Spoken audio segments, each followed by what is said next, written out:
Thank you very much.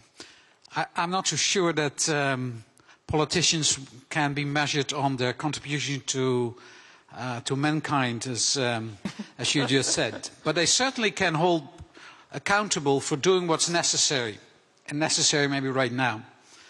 And I think it's a pity that they are all gone, because maybe listening is part of the story. So I've listened very carefully to what has been said so far.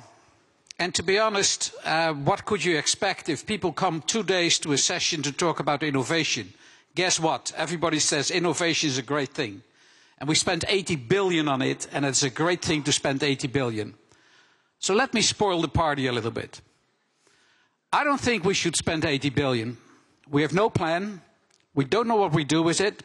And the world has changed. We could do much better, to understand what the rest of the world is doing and why they are so successful, where we are not. First of all, we are not growing. We are not growing. So to have a great feeling how wonderful we are is truly the definition of perception, which is reality with a time lag. I hear a lot of people talking as if Europe is still the kind of foundation of ideas, and people in India, in China, should be very grateful to execute our ideas. Guys, grow up. This is 30 years ago. Today, I can find more inspiration about what we can do, where new ideas are, if I go to India or I go to China, than if I go in Europe, or if I stay in Europe. So there is something that we need to call, and we have to call out loud. If you want to have innovation, you need 3 things, and then you need money, but not the other way around. The first thing you need is talent, is people. We need to invest like crazy in institutions like his. That is the only basis we have to compete. Talent. The second thing, we need to have an infrastructure to deal with that talent. Well, let me give you a parochial number. In our industry, we are creating the digital economy, the knowledge economy, whatever you call it. From every 4 lines of fiber that we lay in the world today, 3 are laid in China.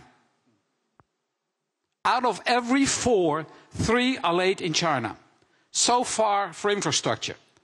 Because we don't know how to choose. We certainly could do it, but we have to choose between growth, about job creation, or consumer interest and low prices. You have to choose. And we don't choose. And the third element is be bold.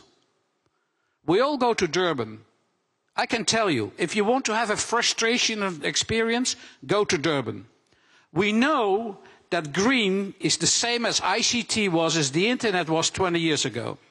But instead of embracing it and using it as a kind of legitimate reason to invest in creativity, in new ideas and new concepts, we are negotiating a subject to death.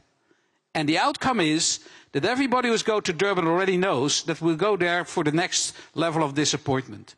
We have a problem that is not an 80 billion problem, we have an attitude problem.